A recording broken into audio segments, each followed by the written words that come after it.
Many people look at Andrew Justvig and think he is retarded or stupid, and they automatically put up a wall because they don't know how or don't want to take the time to look beyond his wheelchair and a birth defect known as cerebral palsy. But when people take the time, they see that Andrew Justvig is a lot like everyone else. He is a student at a major university where he teaches classes in theater. Andrew started acting at age 13, spent a summer working in Disney World as part of their college program, and recently married the love of his life. I think I had learned, wow, there are some things that are really important, but there are other things that just really don't matter. Justvig and others who have cerebral palsy learn to deal with their situation in life. In many cases, the thing they struggle with the most is the wall that incorrect assumptions and misguided judgments puts between us.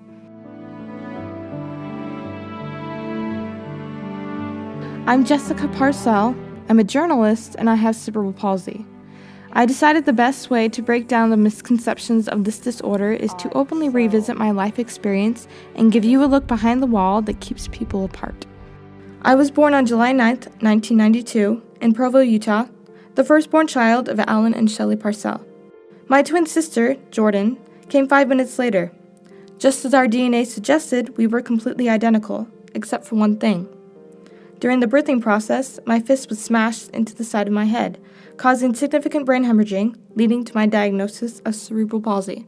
I knew there was something different about me, and I knew that my parents told me that there's something with my hand, there's something with this side of my body. Had they really used that term cerebral palsy yet? Not as frequent. Maybe because they just didn't want to throw a bunch of medical terms at me. I don't know. But what I understood is there was something wrong with my left side. I couldn't use it as well. Whether or not it had a label, I could recognize that myself, and it made me look different from the other kids. I lived with a daily comparison because I had a twin sister, sitting, standing, and sleeping right next to me day and night. Sometimes I think I felt guilty because I could do something the normal way, and you had to learn an adaptation or to do a little bit longer to learn it to do the way that people tend to teach people. We loved each other, and I didn't resent her for not having cerebral palsy, but her achievements seemed to highlight my challenges. I think they were being bluntly observant most of the time. I did have my trio of terribles that, except for a handful of days, I don't remember going through elementary school. I don't remember a day in elementary school where I went without crying. But some of my classmates were able to look beyond my cerebral palsy and got to know me and became my good friends. They never made my CP an issue or a topic of concern. To them, I was just a girl that was fun to play with, a nice kid they enjoyed being around, and to them, that is what mattered. They're a person. Treat them like you would anybody else. Physical therapist James Harvey works with children who have CP at the Orem Pediatric Rehab Center. He says most of the kids don't understand that their physical condition makes them different, but they do understand when people treat them differently. No, I guess I would just say treat them like a person, because that's what we do when they come here. They're just kids, and that's what they are.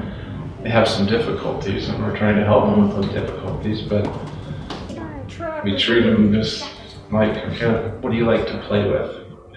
We go play. Colby Christensen is a sports fan. She is the ball girl for Utah Valley University women's basketball team, even though she is still a junior at Provo High School. I think it was like when I was younger, it was hard for me to be able to do the things that my brothers and my friends would do. Couldn't do the monkey bars or ride a scooter or a bike, so that was kind of hard as I was younger.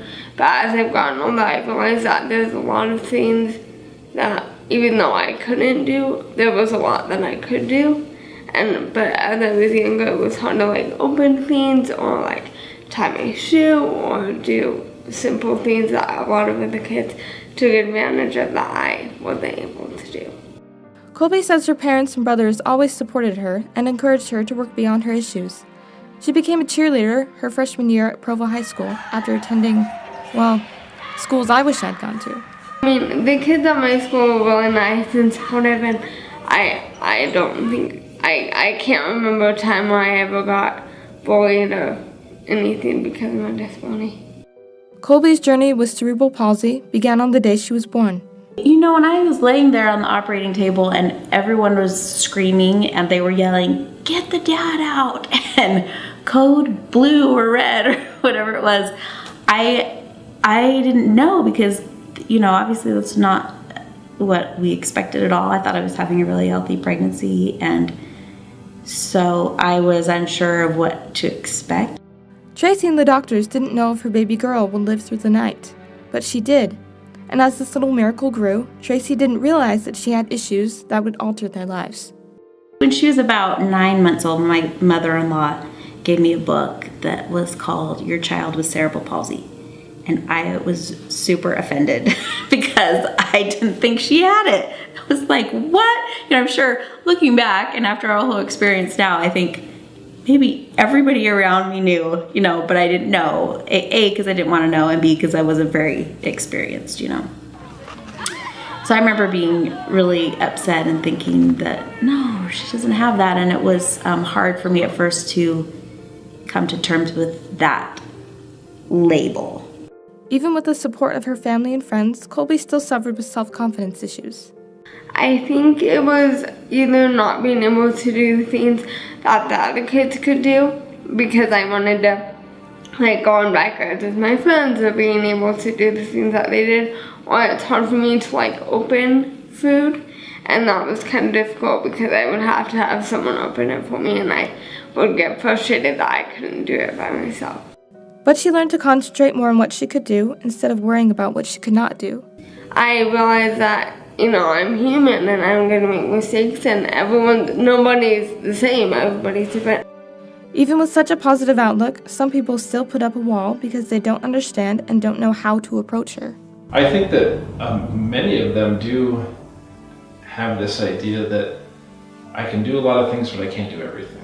Okay. That I think if I were to think about the older people that I've seen, they want to do a lot of things, but I think that in their mind that there's probably a ceiling there. According to the Center for Disease Control and Prevention, about 1 in 323 children develop cerebral palsy from conditions at birth. 30 to 50% will suffer from some level of intellectual impairment, but most walk independently, get good grades in school, and fall in love. With the help of the cast of Mary Poppins, Andrew Justvig popped the question with music and song. Carrie Ostler said yes, and this video of the proposal went viral on YouTube, getting more than 15,000 views. I had seen Andrew around campus a couple times in his wheelchair. Mm-hmm. But that was the extent of what I knew about him. And then I worked at a grocery store, little convenience store just by campus, and he came in one day and I thought, oh, today's the day I'm going to meet this guy. After a few conversations at the grocery store, Andrew invited her to watch a play he was in. She liked what she saw and added him on Facebook. But I remember I was like so intrigued, and I'm a special education teaching major, so I was like, am I just like curious about like what his disability is?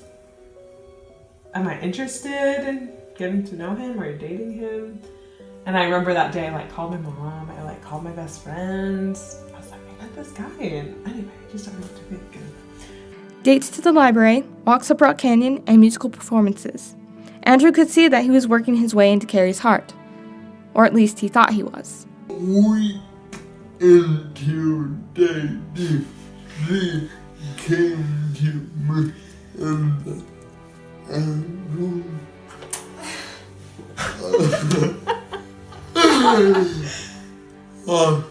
I will still date you, but how long do you have to live? I was like, what are you Did you think it was terminal? Yeah, I like die at age 40 or something. I was like, oh, Andrew, I will still love you, but no. So Baby, you can't get one on me that easy. When you know what you want, you pounce. Just 7 months from the time they met, Andrew and Carrie were married in the LDS Newport Beach, California temple.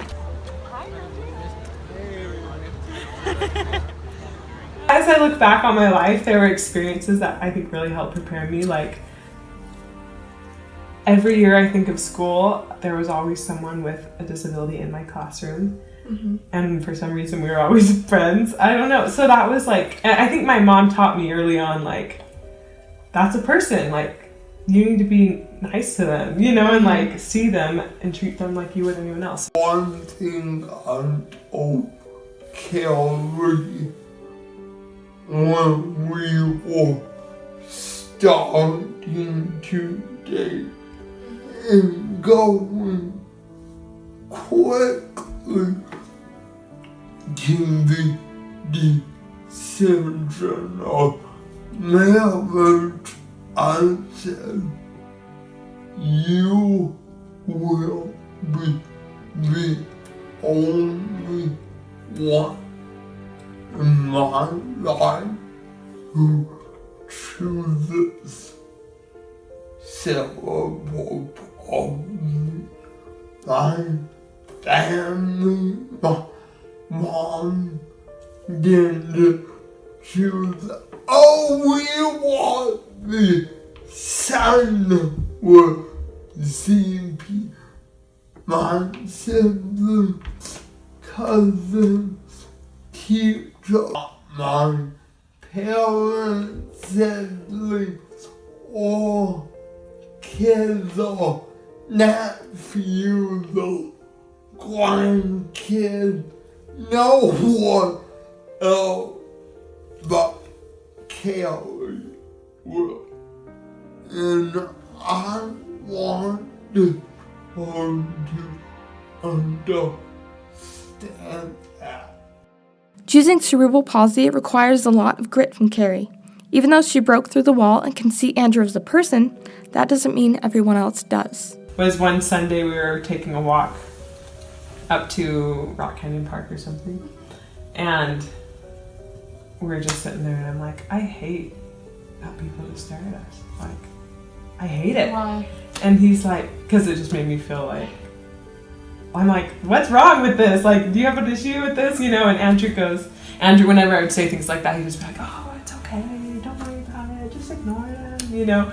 But finally, like that one day, he goes, Carrie, I hate it too. Cerebral palsy affects people in different ways. Some are in wheelchairs like Andrew. For me, I engage both hands pretty freely and walk on my own. So I never really felt I got a lot of stares. It wasn't until people knew I had cerebral palsy that I would see the wall going up. I think actually that happened a lot as far as my memory serves. And I wouldn't say the people that I interacted with anyway or would be around, like my friends and my acquaintances, they weren't the kind to be quick to judge or rude or anything like that, but they'd be curious like anybody would when there's something new that they don't understand is around.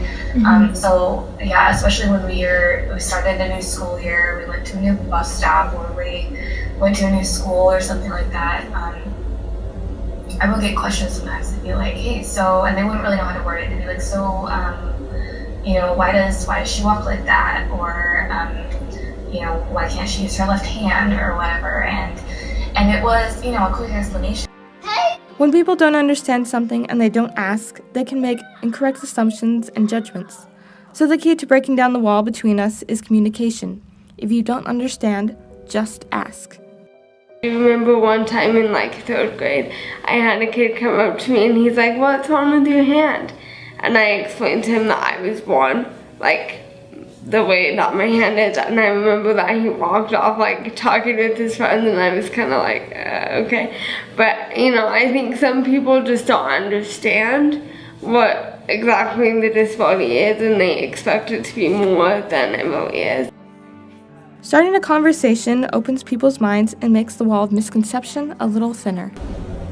Always pretty confident that you could do the things that you wanted to be able to do, because up to that point you'd always found a way to do it. She's always kind of surprised people, even with her physical capacity, because she has a lot of stamina, a lot of strength. She loves to arm wrestle people with her left hand. she beats boys frequently. People with CP don't have broken brains. They are not incapable and can do most everything on their own. What they want is what everyone wants: to be accepted, loved, and respected for who they are on the inside, not for their perceived limitations on the outside. She's always told me, like I said earlier, that even though I might not be able to do things the same as everyone else does, I can figure out a way to do it and still accomplish the things that I want to. Sometimes by trying to be sensitive to a person's condition, people unintentionally cause more harm than good by assuming that something must be hard for us because we are different than they are. So don't be surprised just because we do something that is completely normal for everyone else. If we want to remove the wall between us, we must replace pity with compassion, comparison with acceptance, false praise with genuine compliments, and assumptions with understanding.